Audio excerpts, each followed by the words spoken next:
Right, it's a good result against Southport. Good amount of goals again. How did you feel it went? Yeah, very well.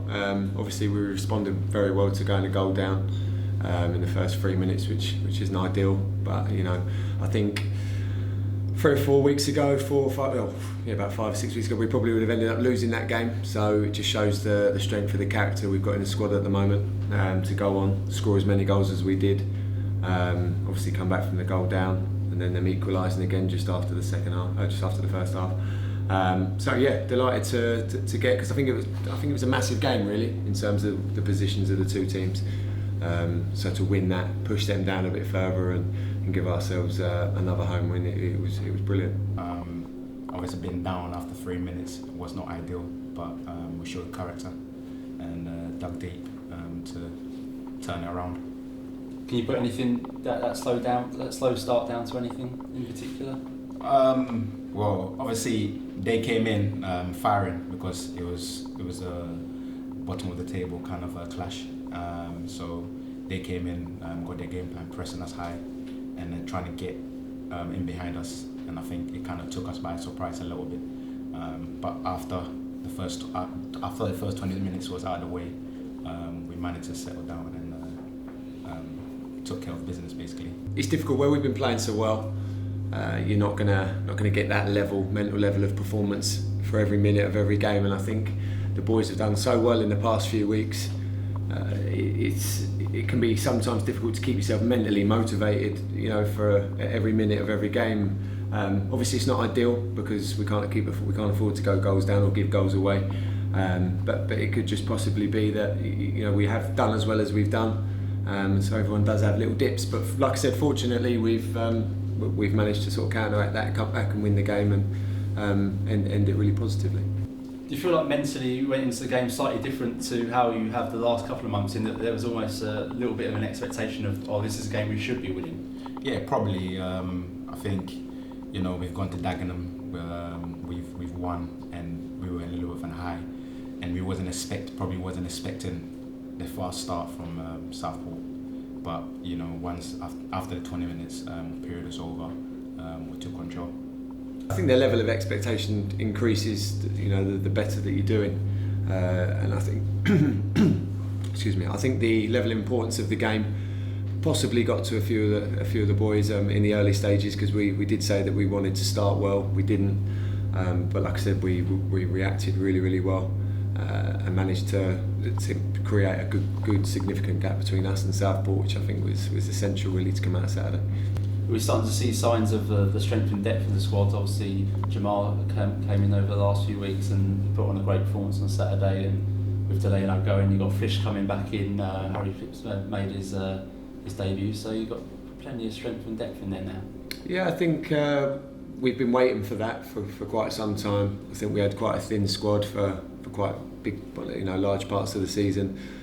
When you've got Jamal Loza on the bench and you've got Harry Phipps and you've got Stewie Lewis out and Flish out, and those players who are coming in are doing just as well, then it creates a bit of competition for places which you need, especially at this stage of the season. But I was really pleased for Jamal because he's been patient, he's worked hard in training, he's come in and he has done really, really well, and obviously got himself a couple of goals. And then you got to see a little bit of Harry Phipps as well, who's been brilliant since he's been here. It must have been quite difficult stepping up and being in and out of the matchday squad, and he does his running before and after games and shows excellent attitude in training. So I was really pleased that he managed to get his debut, and a debut that he's shown that he might be an important player for us going forward. Just a quick word on Jamal Loza. Obviously had a really good game on Saturday.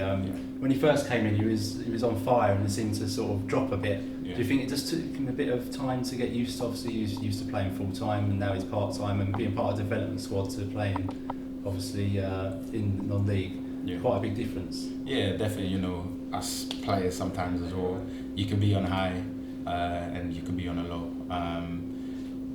Everyone's expecting you to be on form all the time, but sometimes you're going to have a bad period, and I think he had that, but he showed on Saturday what he's all about: pace, power, trickery, and I'm sure the poor right back will still be we're still dreaming of him right about now. So yeah, we want him on fire like that, because players like that can win you games out of nothing, and he showed that on Saturday. I think it's always difficult for players when you're going from a professional club where you're training day in, day out, to then having to, your whole life basically turns upside down. So you've probably got a little bit more spare time on your hands than what you would normally have. And he's obviously training in the evenings, but he settled really quite quickly. He was unbelievable. He still is. I mean, he's still one of the best players I've seen in training. He tears us apart.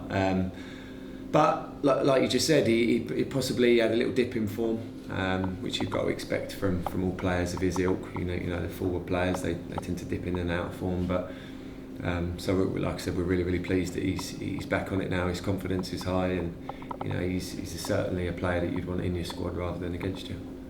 Do you feel like the breaks come a bit of a bad time, in that 5 games unbeaten, a lot of momentum in the changing room? So do you feel like it's sort of almost a bit of bad timing? Yeah, as players, when you're on a high, you want to continue to play games, and maybe it might be a bad timing, but it could be also positive for us in a way where players that maybe we're getting tired can refresh and go again, and we can push on for the final couple of games.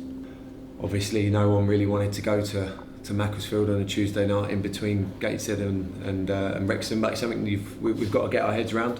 Which we will do going forwards. But also you can look at it as a bit of a break. I think when you're doing so well, sometimes it's not the worst thing in the world to have a little sort of mental break from it. Got a couple of weeks off, a couple of weeks to refresh ourselves and get players back to full fitness, and any little knocks and niggles can clear away, and then we can go into the last 10-11 games of the season, full throttle and ready to hit it quite hard. So over the next couple of weeks, haven't got any games coming up. So what will you be doing? Will you be looking to sort of tick over, or will you be looking to analyse your performance and sort of fine-tune a couple of bits? Yeah, obviously as a player you always want to improve, and as a managing squad with the gaffer, we're training as usual, trying to play games in between to work on what we're weak at, as well as our strengths. So it's usual week anyway, just like we prepare for the games. Me, I'll be ticking over. I've played quite a lot of games already this season, so I try to use this time as a little bit of time where I can just let my body relax a little bit for the next week or so, and then obviously next week leading up to the Sutton game, I'll be going at it full throttle again. But I think for some of the older players, sometimes it's quite nice to have a little break maybe. But no, I'm sure the gaffer and the management team will keep us at it. Like you said, we've got friendlies and some heavy training sessions coming up, so we'll be ready to go once the games start. And one thing to keep you motivated over the next couple of weeks, obviously with the North End opening against Sutton, so that's going to be quite an atmosphere to play in front of. Yeah, definitely. Already we're getting 2,400 fans coming in, and imagine that opening is going to be massive for the club as well as the players, and we're looking forward to seeing them all around. Going to be quite a big thing for the club, opening the North Stand. It's going to make the atmosphere here, pretty incredible. I think, it seems like it will make a lot of noise underneath that roof stand. So everyone's looking forward to it, and it's almost sort of a bit of a cherry to come back to. So we're all chomping at the bit.